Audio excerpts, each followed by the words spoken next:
Kegiatan praktikum 1, perubahan wujud zat. Percobaan 1, titik lebur es. Alat dan bahannya meliputi statif, termometer, tripod, kasa, bunsin, es batu, dan bejana kaca. Termometer juga. Nah, ini suhu es yang sebelum dipanaskan sekitar -3 derajat. 2 menit pertama setelah dipanaskan, suhunya masih mencapai 0 derajat. Setelah itu 2 menit kedua mencapai 33 derajat dan es mencair seluruhnya dan mulai mendidih di waktu 20 menit.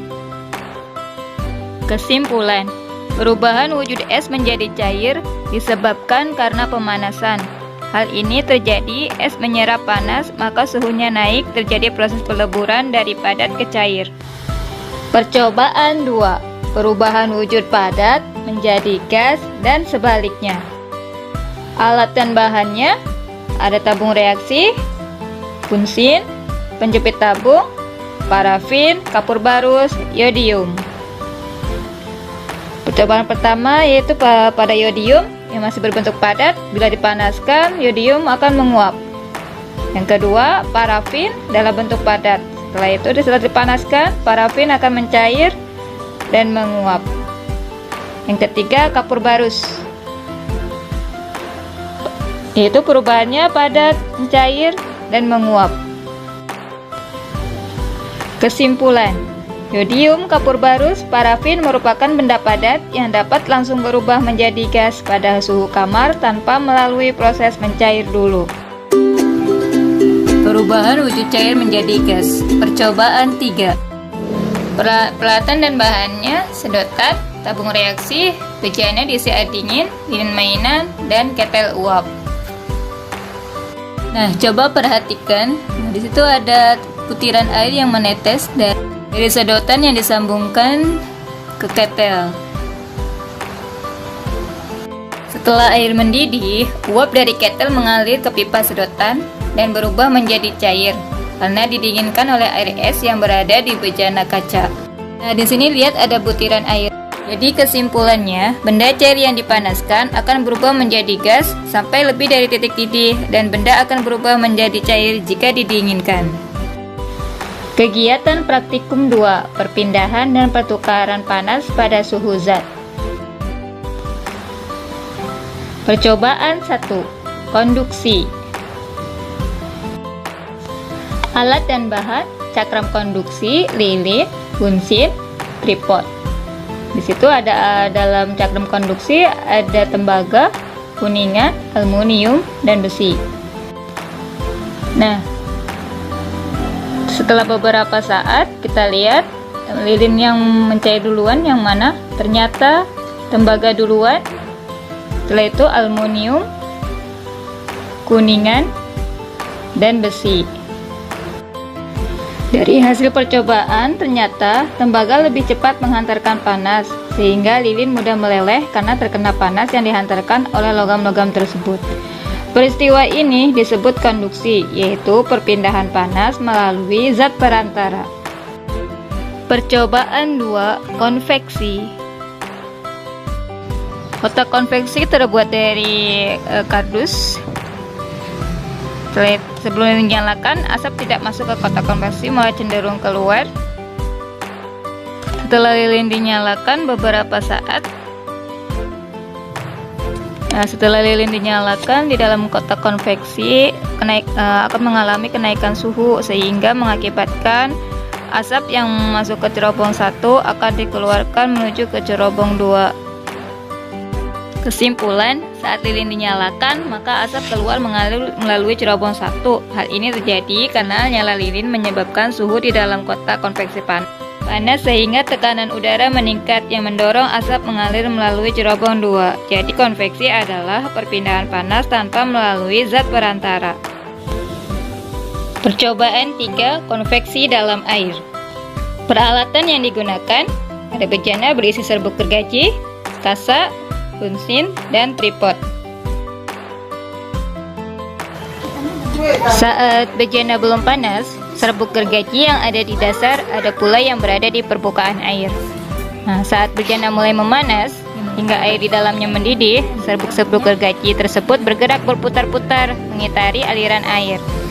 Yang semula berada di atas berputar ke bawah, begitupun sebaliknya secara acak. Nah, maka kesimpulannya dari percobaan tersebut dapat disimpulkan bahwa pada air yang mendidih terjadi peristiwa konveksi, yaitu perpindahan panas karena perbedaan massa jenis antara bagian zat yang panas dan bagian zat yang dingin. Hal ini diperlihatkan oleh serbuk gergaji dari bawah ke atas, begitupun sebaliknya mengikuti aliran air secara acak. Percobaan 4. Radiasi. Alat yang digunakan ada lampu hitam dan lampu putih, termometer, lilin mainan, dan lilin, serta triplek.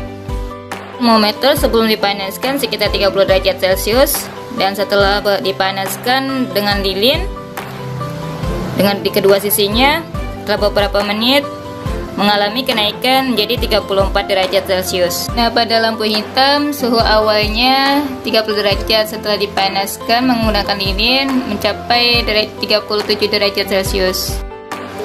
Kesimpulan, bola lampu hitam berfungsi sebagai penyerap panas untuk menambah atau meningkatkan tekanan udara, sedangkan bola lampu putih memantulkan panas sehingga udara di dalamnya tidak mengalami pemuaian. Hal ini dibuat sedemikian rupa agar dapat membuktikan bahwa radiasi menghantarkan panas atau kalor. Kegiatan praktikum 3. Perubahan panas pada suatu zat. Percobaan 1. Perubahan panjang atau muai panjang. Alat yang digunakan ada statif, kawat tembaga, kapas, spiritus, alat timbangan, dan kawat nikelin. Setelah kawat dibalur dengan kapas dan dikasih spiritus, setelah itu kita bakar. Nah, setelah pembakaran ini terjadi pemuaian pada kawat, tembaga, dan nikelin. Setelah selesai pembakaran, kita ukur berapa panjang pemuaiannya, dan ternyata kesimpulannya sebagai berikut. Nah, dari logam-logam tersebut yang mengalami pertambahan panjang paling besar adalah nikelin sebesar 0,4 cm, tembaga 0,2 cm, dan kawat 0,1. Karena nikelin terbuat dari bahan yang paling elastis sehingga lebih cepat memuai. Percobaan 2. Pemuaian zat cair. Alat dan bahan yang digunakan ada baskom berisi air panas, sedotan, pewarna merah, botol minuman bekas, dan lilin mainan. Suhu air yang berwarna merah sebelum masukkan di baskom berisi air panas sekitar 30 derajat Celcius, dan air panas suhunya sekitar 90 derajat Celcius. Dalam waktu 5 menit, air merambat pada pipa dari plastisin dengan ketinggian berubah-ubah. Setelah 5 menit suhu air dalam baskom menurun menjadi 60 derajat. Disebabkan karena ada perpindahan kalor atau panas dari air baskom ke air dalam botol lalu ke pipa, dan adanya perpindahan kalor dari air di baskom keluar atau ke udara bebas. Maka kesimpulannya, pada percobaan zat cair terjadi perpindahan kalor, yaitu dari air baskom ke air warna dalam botol, dari air warna di botol ke pipa atau sedotan air minum, dari air di baskom ke udara luar, dari air di baskom atau aluminium ke baskom tersebut. Percobaan 3. Pemuaian benda gas. Alat dan bahannya ada sedotan, lilin mainan, botol bekas, bensen, spiritus, dan air dingin. Sebelum botol dipanaskan, air masih tenang. Setelah botol dipanaskan, air tampak bergelembung. Kira-kira beberapa setelah pemanasan timbul gelembung air. Nah, dari percobaan pertama ini kita dapat membuktikan bahwa pemuaian benda gas terlihat pada gelembung-gelembung air di dalam baskom tersebut. Lainnya, benda gas akan memuai jika dipanaskan atau diberi panas. Percobaan pemuaian cara 2. Alat dan bahan yang digunakan ada botol bekas, balon, dan baskom berisi air panas. Dalam percobaan ini suhu air panas sekitar 90 derajat Celcius. Posisi balon sebelum dimasukkan ke air panas, kempes, dan setelah beberapa menit dia akan memuai. Dengan adanya balon yang semula kempes, karena adanya pemuaian benda gas, balon menjadi mengembang.